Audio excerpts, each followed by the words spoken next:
There are people who just go through life, and there are people who actually live life. We're going to be talking a little bit about that today with our very first guest. Welcome to the Family, Health, and Hustle podcast, where sharing our stories, common experiences, and best practices about balancing family, practicing good health, and reaching your goals can help you feel supported, bring clarity, and guide you to the life you want. So if you're ready to challenge yourself, your health, and the hustle around you, then consider this your community. Now, let's welcome your host, Anthony Hernandez. Hey, everybody. Thanks for joining us again this week on the show. Today we have a pretty amazing guest that I was very excited to have join us today.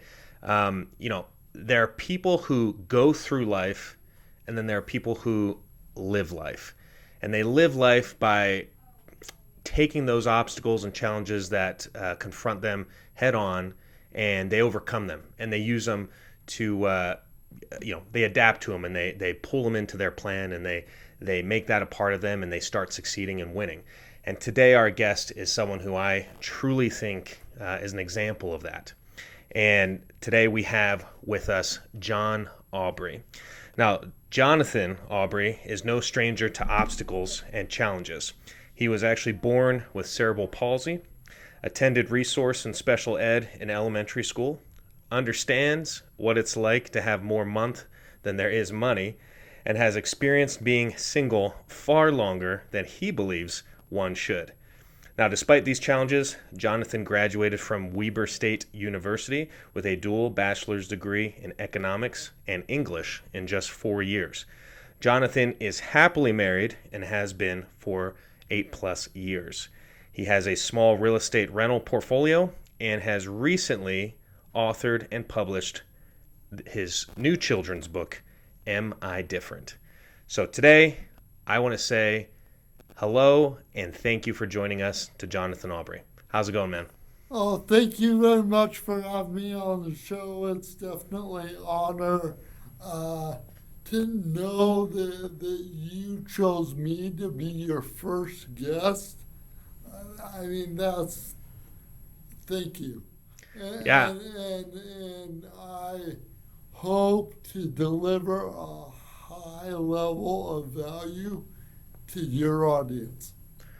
Well, thank you. I appreciate that. And, I've known you for a little while, John. I would say I've known you, but I don't really know you, right? I mean, you live in the same neighborhood as my family, and we've, spoken and lightly worked together over the years.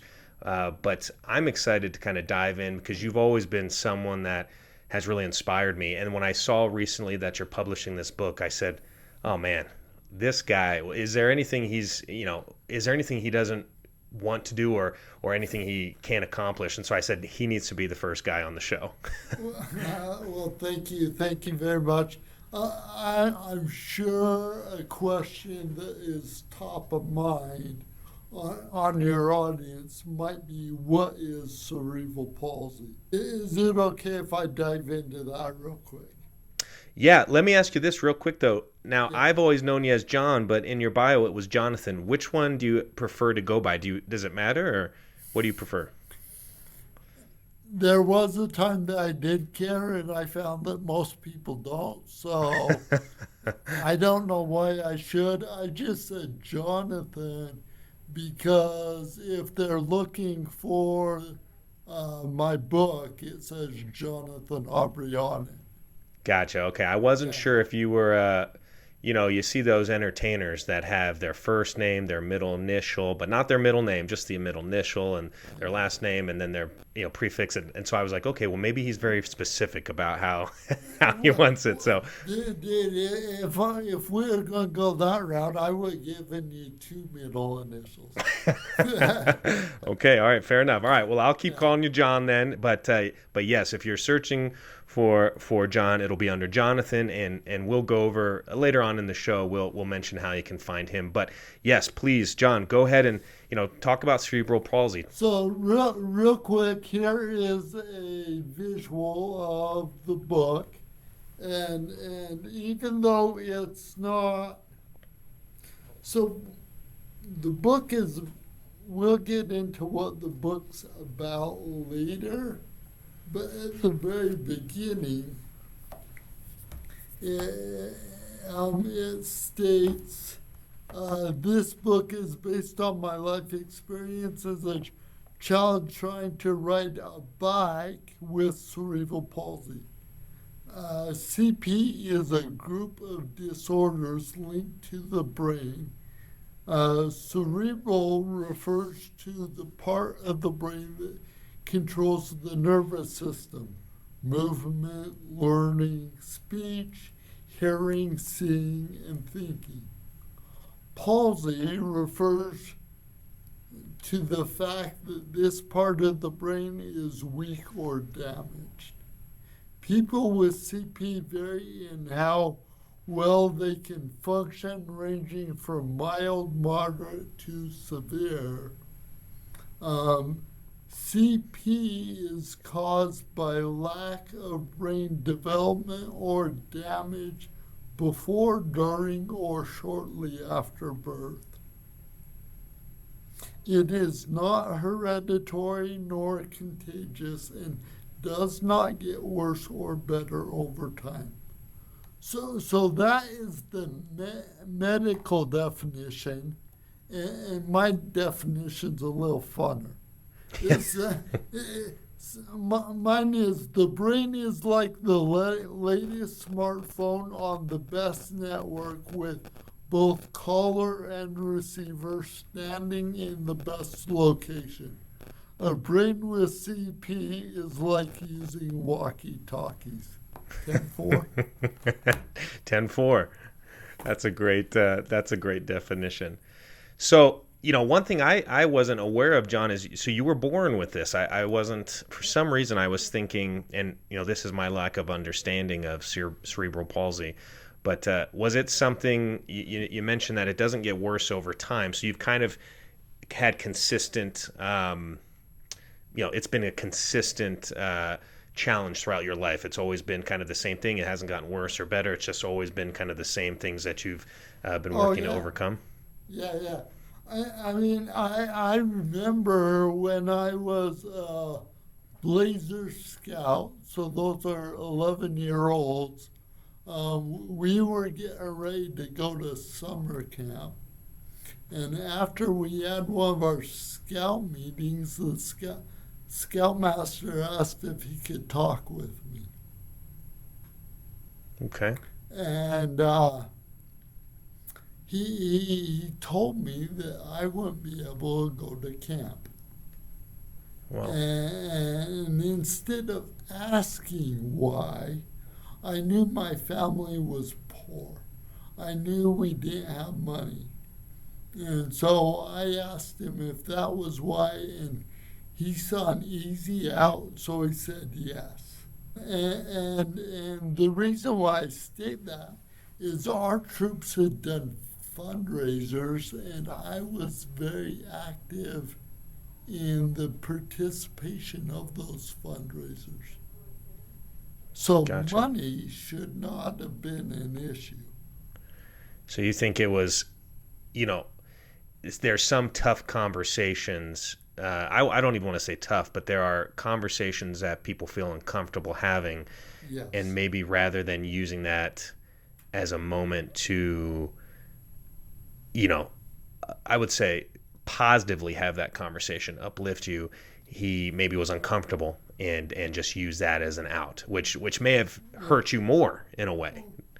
Well, and to be completely honest, I've been misunderstood many times.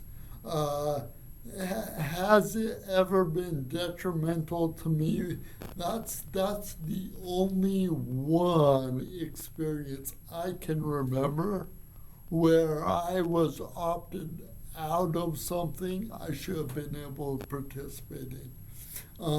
But was there a challenge around my cerebral palsy in scouting?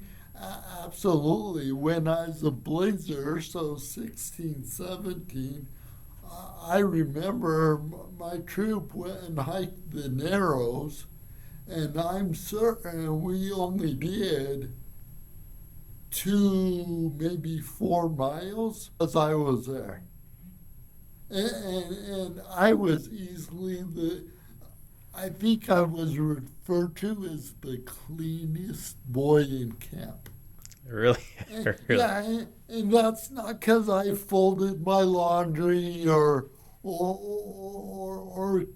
was cleaning all my dishes after I ate, or that's because no one fell in the river as many times as I did. So you took a lot of baths. I mean, the majority of other people maybe fell once. I Really? was falling into that river because of the challenges of walking on loose rocks or just rocks in the river. I lost track. I have no idea how many times. And I was the cleanest boy in camp, and the reason why I mentioned the difference between the two of these is I remember not even a week later, I was at my one of my friend's house, and somehow it came up how one of them was so inspired by how I went through life and how I reacted and did things at that camping trip. And so one of my life mantras is, does the room change the second you walk into it? And is that change a positive or a negative? That's powerful, John. And one thing I want people to understand too that maybe aren't watching the video, there's going to be things that, we say where maybe we're laughing at it, or we're looking back at that experience and thinking, that was an interesting time, or, laughing at the story or whatever. But for those who can't see, John's always smiling on camera. And so, he's someone that has, as I said, he's someone that really has taken these challenges, accepted them, and it's, I'm sure there are very difficult things that he's had to go to, or that you've had to go through, John. But everything I know of you in any conversation I've had, you've always been very positive, to the point where you're very lighthearted about this, and this is part of who you are. And let's get to the heart of that right there. Yes, there has been some very, very hard times in my life. The lesson or the mantra of, does the room change when you walk into it? I wish I would have learned that a lot sooner than I did. And all the lessons wrapped around the difference between those two scout activities. There are so many lessons there that I didn't learn until I was older. So when I was 32, I still smiled, but I wasn't as happy. Matter of fact, I was pretty miserable. Really? Yeah, and the reason why is ever since a young age, 8 years old, 10 years old, I don't know, ever since a young age, I wanted nothing more than to be a husband and a father. And at the age of 32, I maybe could have told you I had a girlfriend once. Wow. And so the way I was looking at life, I had just barely bought my first townhome, and I was failing miserably in life. I hated it. Um, I had already graduated from Weber State. I was working as a real estate agent by that time. I've never been wildly successful as a real estate agent. Um, but I mean, it was from 32 to 35 that I had some months I didn't know if I was going to make it because, well, I got a month, maybe 2 months behind on my mortgage a couple times. Wow. Well, can I say this, John? I mean, yeah. one thing that we talked about in the show is, the show, Family, Health, and Households. These are three pillars that I think are pivotal to balancing throughout life, whatever someone's goals are, whatever someone's challenges are. And family is something that I think is especially important because all too often people get tied up focusing on the wrong things and then realize that's not really what brings them happiness, and it's family relationships. And again, not just the nuclear family, but just family type of relationships, whether it's close friends, distant family, romantic relationships, things like that.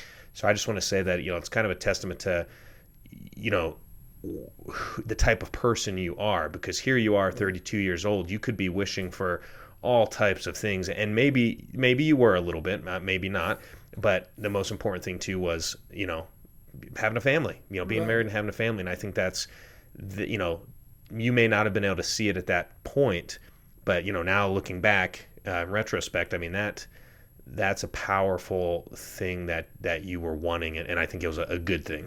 Right. Well, and so to be completely open and to be able to bring the highest value, things that matter to me may not matter as much to some of the audience, but I believe that answers to our problems come from who we are, what our upbringing is. And so to really explain what the problem was, I believe the reason I wasn't married was because my creator, my maker, cursed me with cerebral palsy. That's what you believed at the time? That's what I believed at the age of 32, and that's why I was so miserable. Now, how's someone with that kind of a belief going to be successful at dating? They're not. Yeah, true. They're not. And so it took me 3 years to find the answer, which I found as I was reading religious text. And so I didn't stop dating because at the time my hero was Colonel Sanders. Yeah. Interesting. Yeah, well, and the reason why is, do you know how many people he pitched his chicken recipe to? I don't actually know. So he pitched it unsuccessfully 1,009 times. Jeez. 1,009 times. And then he met a guy by the name of Mr. Harmons in Utah. And Mr. Harmons, 1,010, said yes. Wow. And so the first 3 KFCs are in Utah, and Colonel Sanders is the #1 most recognizable face. Really? That's interesting. Well, and I know one of the, For those who don't know, we live in Utah. We come from Utah here, and Right. and I know one of those first locations is right down there in State Street on downtown, right? Oh yeah, it's one of my favorite Yeah. locations. State Street and 39 South, and they have memorabilia there. Oh, that's It, awesome. it was bulldozed and rebuilt, but they have memorabilia. So, and the other part is, so he was told no 1,009 times. Oh my goodness, I can go on 1,009 dates. That'll be fun. Being told no and I gotta move on, that's not fun. But the dates themselves, that's fun. And my goodness, there's got to be some girl out there that's gonna find me a lot better tasting than a bucket of KFC. That's an interesting analogy there, but I'll take it. I'll take it. Or what I meant is then they'll find that I'm a lot more finger looking good than bucket of Anyway, with that being said, even though I had that mentality until I fixed the thought that my cerebral palsy was a curse from God or from my maker, then there's no, I would definitely gone through 1,009 dates because my my basis was off. And so I was reading in some religious text, and here's what I read. It says, "And if men come unto me, I will show unto them their weakness. I, being God, I give unto men weakness." And when I read that part right there, that hit me. Helped me so much. It continues on. We will come back to that part because that part, in my mind, is one of the most important parts. I give unto men weakness, that they may be humble, and my grace is sufficient to all men and women that humble themselves before me. For if they humble themselves before me and have faith in me, then will I make weak things become strong unto them. Wow. And so, I mean, there's a real big question there. If I'm humble and I turn to God, I still have cerebral palsy. So how on earth is that going to be a strength? You're telling me that I'm going to love cerebral palsy? Yeah, actually, I do. But that's because I understand my maker, and he understands me. And what I mean by that is it says, "I give unto men weakness." And anytime something is given, it's a gift. And I is God or deity. That means it's a divine gift. So God has given you something that maybe in our perspective, whether it's for you or for anyone listening, in our perspective, we're thinking this is a curse.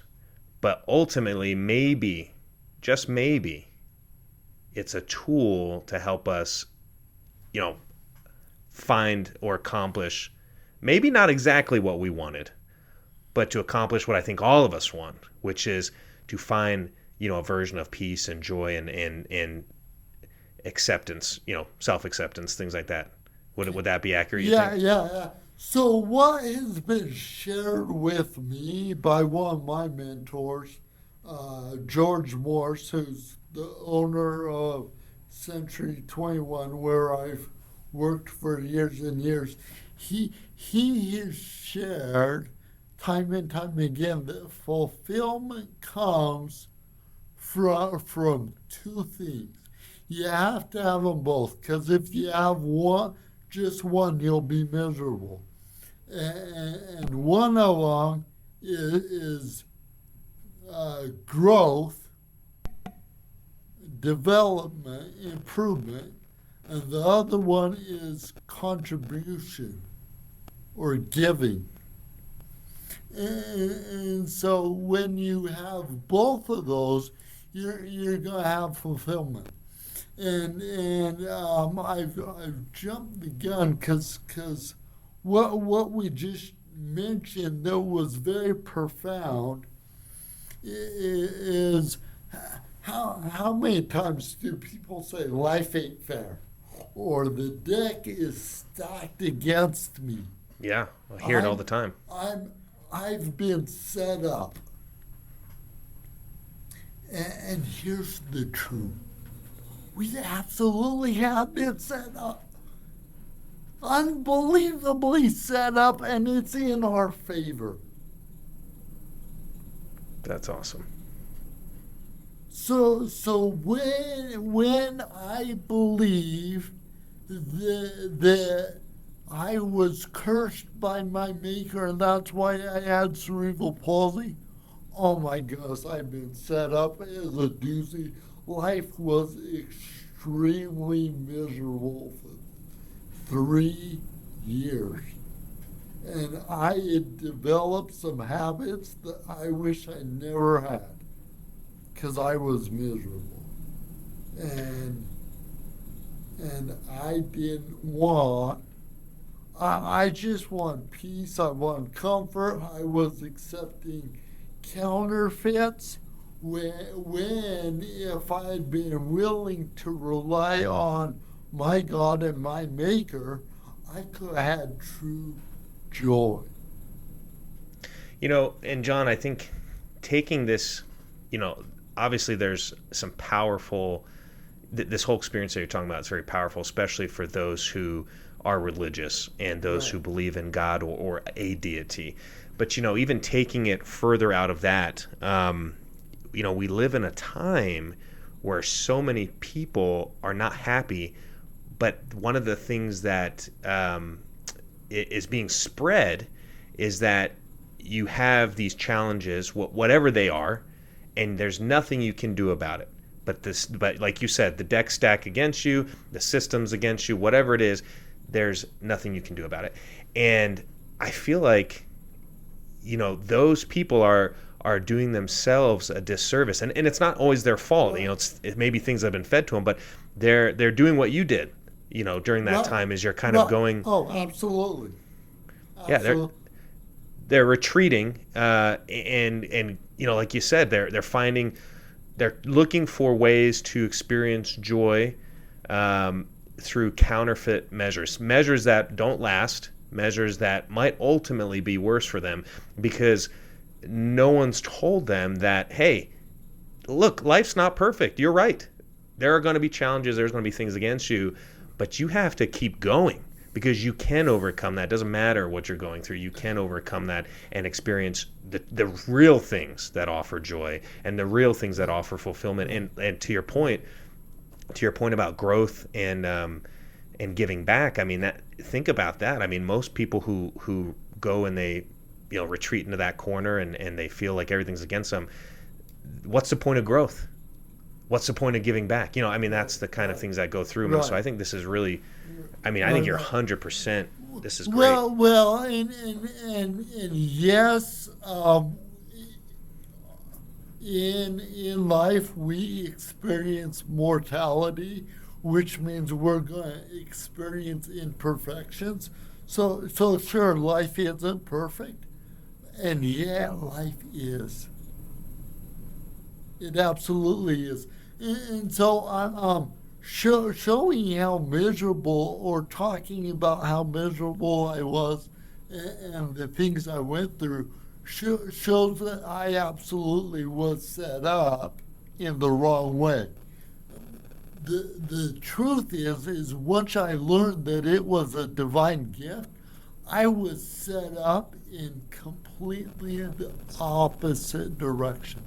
And what I mean by that is once I learned that truth, I had to share it.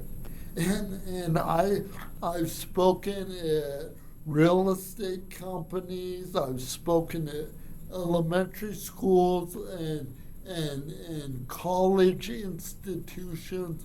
I've spoken one-on-one, and I've spoken with an in-person audience of around 800. When I first started speaking, I would share this story of how I learned to ride a bicycle. And the whole reason this book exists is because I'd have adults come up to me afterwards and say, I wish my kids could have been here to hear your story. And so I knew I had to write a children's book. And I did. But the purpose, or the reason I'd share that story is I'd ask everyone after I share that story, how many of you find this to be inspirational? And nearly everyone's hand would be raised. Nearly everyone's. That's awesome. So let me ask you this right now. And you said up front that you find me to be inspirational, but who is someone else in your life that you find to be inspirational? That you're asking me to. Mom, dad, aunt, uncle. Who's someone else that you found to be inspirational? You know, there's a gentleman in my neighborhood, and he doesn't know this because I've never shared it with him, but I do want to share it with him one day. But he has several children, all boys, and a couple years ago, his wife passed away from cancer. Oh my goodness. I believe it was cancer. It was before I had actually moved into this neighborhood. And I've always seen him as inspirational because he seems, from where I stand, to always try to do what's right. And what I mean by that is when things like that happen, someone could curse God, like you said, curse God. Why was this against me? But it almost appears, from what I know of him, that he's doubled down. He right. Continues to be religious, continues to bring his boys to church, and just does the best he can. And I've never heard him complain. I think people have reached out and said, do you need help with anything? He says no. Just someone that is trying to do what's right. And like I said, he's inspiring to me because I look at that and I go, how easy would it be to look around and say, frankly, say, screw all this. You know what I mean? But instead.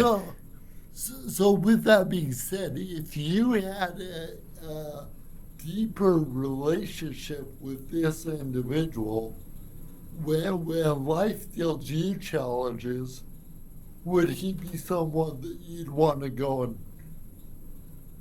Oh, I think 100%. Whether it's, mentorship is so important, whether it's with challenges, business, fitness, whatever, to have someone that is standing there helping guide you, saying, hey, I've been through this, or I've been through something similar. It's going to be okay. Here's things you can do to help, come to accept this, or come to get to a position where you can get through this. I think 100%. I think that is the power of a community as well, because I think all too often people when something's going wrong, and you tell me, John, if this happened to you, when you were 32 years old, like a lot of times, and even in my life, I don't have cerebral palsy, but in things that I've been challenged with, my first thought is I'm alone. And that's probably the wrong thought to have, because there's other people out there that can help. Well, even if we are the only one, there is a reason. And so the reason I asked you who it is that you find inspiring is to build the case that we are set up. So after I share my story, after I ask everyone if they find this to be inspiring, I would then ask them who they know that's inspirational, and I'd ask them to share with me about that person. And after doing that hundreds of times, here's what I've learned. Number one, people that are inspiring have an obstacle, a challenge, something. Number two, they overcome it. Number three, other people have intimate knowledge about them overcoming it.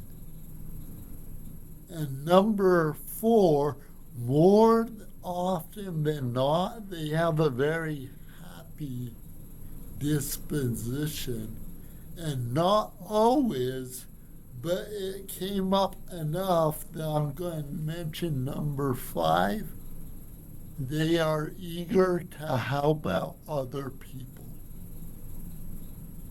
Would it be correct in saying, John, that, for those first 32 years of life, I would imagine that when you're 32, it was a culmination, right? It was probably many years of being discouraged, or things that maybe you felt like you couldn't get ahead in. The majority of my life, I didn't care. I just hanging out, having fun with everyone else. And it was just that period of time where it was. But I wanted to be married. I dated. I thought I was doing absolutely everything it took to get married. And I couldn't get past 4 dates with anyone. 4 dates was the most I'd ever had. So let me ask you this. When you had, during that time when you kind of had a shift in your mindset, or I'll call it a recalibration of your own value and the value of this cerebral palsy, having that challenge, going forward from there, and how did life start to change? Yeah, tell us a little bit about that. How did life change and lead you to find your wife? Well, I mean, before then, I'd have my mom say, "Hey, I want to set you up with someone." I'd say, "Heck no, that ain't gonna happen." But the definition of insanity is doing the same thing over and over, expecting a different result. So I said, okay, what are the things I need to change? And one of those things was, if anyone said, "Hey, John, I want to set you up," the answer was yes. Every single time. I didn't care. The answer is yes. And another thing, if a friend called me up Friday, Saturday night, said, "Hey, John, I'm going to this thing. You want to come?" It didn't matter how fun Texas Hold'em was on my phone. The answer was yes every single time. It didn't matter if I wasn't feeling like being social. And from the time that I read that passage and I gave the understanding that it was a divine gift, within under a year, I'd been asked out. Not me asking them out. I've been asked out by women 4 times in 1 year. And up until the age of 32, it only happened twice ever. Wow. Well, you touched on two really important things that we've talked about in previous podcasts, and one of them is self-reflection, right? So during this time of the change in mindset, you self-reflected, like, okay, like you said, the definition of insanity is doing the same thing over and over and expecting different results. So you sat down and you thought about that and say, okay, well, how can I change this? This strategy is obviously not working out for me. So how can I change that? And then the second thing that you touched on that we actually spoke about in last week's episode is, when we say no, who knows the opportunity that we are turning away from, whether that's whether it's just hanging out with friends or going out to certain areas, or in business or fitness, different goals. When we say no, and sometimes we have to, sometimes there's power in saying no, but I think we all too often default to no. But when we say yes, huge opportunities can await us. Well, and if you want different results, you got to do different things. Mm-hmm. So I don't know if I drove the point home or not, but we are set up constantly. And what I mean by that is cerebral palsy is not my only obstacle. It's not my only challenge.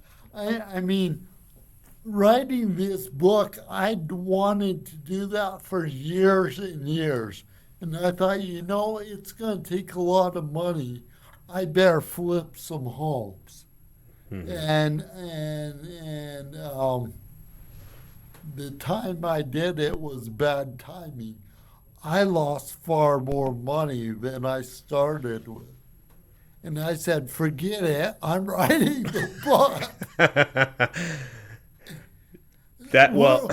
We're going to have challenges, whether it's relationships, financial, physical, you name it, we're going to have challenges. And if we act correctly to them, if we overcome them, we are being set up to be inspirational, and people will flow to us instead of away from us. I think that's a powerful statement right there. If there's the law of attraction, right? People believe there's a law of attraction. The more good you put out, the more that comes your way. And I think there's a lot of truth to that. Now, there might be different ways at looking at that. Again, spiritual, physical, astronomical, whatever. But I think that is a fact of the universe, and a fact of growth is exactly what you just said. The more we put out, and the more good we do, the more people that will be attracted to us, and I think the more opportunity will arise. And the biggest component for that is, are we happy, and how do we deal with our challenges? Because if people can see they're going to experience happiness, joy, excitement, even when going through challenges, when they're around us, boom, law of attraction. That's awesome. John, I wanted to ask you one thing. I didn't know this about you, but I saw on your social media that, are you a foster parent? Again, challenge. My wife and I, yes, we know how to have high-level conversations. And sometimes that's not fun. If you have marriage, you absolutely should have a marriage counselor. But we've been married happily for over 8 years.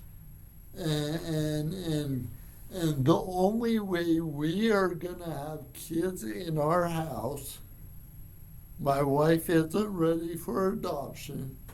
And so, yeah, we are foster parents.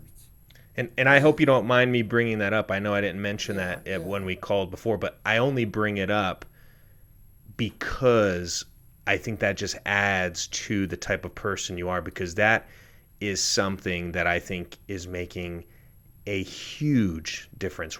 Despite your, the personal reasons why you might do that, I think the impact not only are you having with people you speak to, but now these children that you're bringing into your home, again, it just goes along with everything you're saying is like when you're doing good and now you're bringing others into your home and showing them,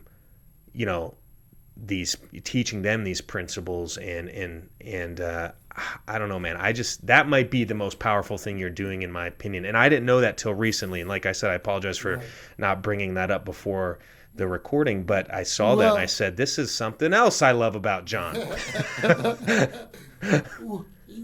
When you and I first met, my wife and I were not to that point. And so we've only been doing foster care for 2 years now. Gotcha. And yes, I started speaking on winning despite obstacles as soon as I learned the power of that, and that we are all set up for greatness.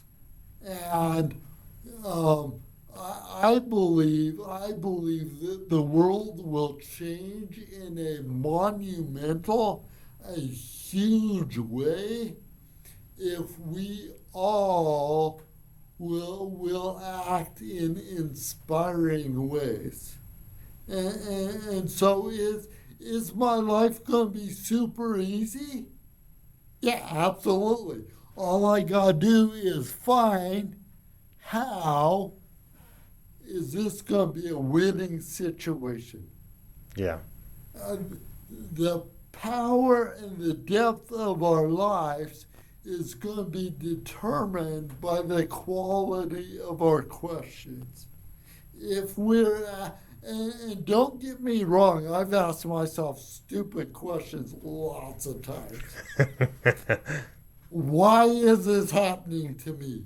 Stupid question. Am I the only one? Not a high quality question. Mm-hmm. How is this going to be a winning situation? High quality question. And honestly, sometimes the answer isn't going to come for a while. Sometimes the answer just ain't going to come for a while. There is something I am now focusing on that is pure gold to me. And that is, what are the compensatory rewards or blessings that are going to come out of this? And compensatory means that it may take time. The rentals I bought, I don't have a lot of them. I wish I had a lot more. My wife and I, we have 2 rental properties, a 6-plex and a duplex. That's awesome. I mean, that is more than most people. Right, so, right. I mean, it's awesome. For sure. And with that being said, were they great investments the day I bought them? Yeah, sure. The 6-plex, not so much. I had to pay the mortgage on that one out of my pocket for 6 months. Oh, wow. Well, the rents took care of repairs from neglect from the previous owner. And so that thing was a drag for 6 months. Now, is it a drag occasionally? Yeah, probably 2 months out of the year, it's a drag. But every other month, the nut is covered and I get some cash in my pocket. That's because you have is it fair to say you have a long-term goal? Right, You're looking at the big picture, not the now. And sometimes, like we've right, been talking about, right, when you're in the meat of the challenge, sometimes you're not looking right, at the big picture, you're just looking right. at the now. And And if I were to sell it, I'd be walking away with a lot more than I started out with. And so that's what I'm talking about when I say compensatory blessings. My foster kids, oh my goodness, they're amazing in both directions. I mean, the joys, the laughter, it was there. The trials, oh yeah, for sure, it was there. yeah. But, and yes, they've gone back to live with their biological mother, and that truly could have been devastating. Could have been. And and carrying their belongings from their bedroom to my car, their belongings didn't weigh that much, but oh my gosh, that was heavy. But with that being said, because my focus is compensatory blessings or compensatory rewards, I'm wondering what is it going to be like 15, 20 years from now if I still have a relationship with them? And I mean, I didn't know the joy of birth because I didn't even know them 12 or 10 years ago when they were born. But I mean, how valuable is your relationship with your mom and dad now as compared to when it was when you were 5 and 6? I think obviously some families are different and some aren't perfect. I mean, well, no family is perfect, but some are, they don't have great relationships. But I think for me specifically, I would say my relationship with my parents it's different than they were when you're 5 and 6. Back then it was, you know, there's a difference between they're my caregiver and now to be more of they're my, more my friend. Still my Right. parent, but more of a friendship relationship. There's more trust. Well, it's not that there's more trust. There's a different type of trust. No, oh, Um, there's more trust for sure mhm. because now that you have kids of your own, I'm guessing now you can see a lot more value of what your parents did for you. 100%. And a lot more sacrifice and a lot more everything. Yeah. And so the relationship evolves and changes. And just if we're in the perspective of here and now, and don't get me wrong, I get sucked into that all the time. The challenges are going to be a lot more difficult than if we're in the viewpoint of compensatory blessings and compensatory rewards. Amen to that, man. I think a lot of our challenges, if we push through them hard, they'll be, a small moment in our story, and we'll look back and actually be grateful for them because that's what shapes the overall story. Yeah, Right, right. So let me ask you this, John. I know we've been talking for a little while here, but I really want to know what is next for Johnathan Aubrey because you obviously have a great outlook on life. Like I said, I look up to you because of your positivity, and this conversation has just made me look up to you even more as to how you see these situations and see obstacles that you are confronted with and that you commit to winning. What's next? do you have a big goal next that you're going to try to go after? That we'll have to have another interview in 6 months, and I'll be like, Johnathan, you're running for president now, or whatever. Well, I did want to be president at one time, but honestly, that is, I am still looking for family. I love my wife. She's amazing. The foster kids we've had in our home, that's fantastic. I'm still looking to increase family and to have deep family relationships, and I got things I'm working with brothers, sisters, in-laws, outlaws on increasing relationships that wise. The big thing right now is, am I different? My web page should be up and running middle of January probably, and the web page is winning despite obstacles. I believe that through this book and other books that I will be writing and having coming out, I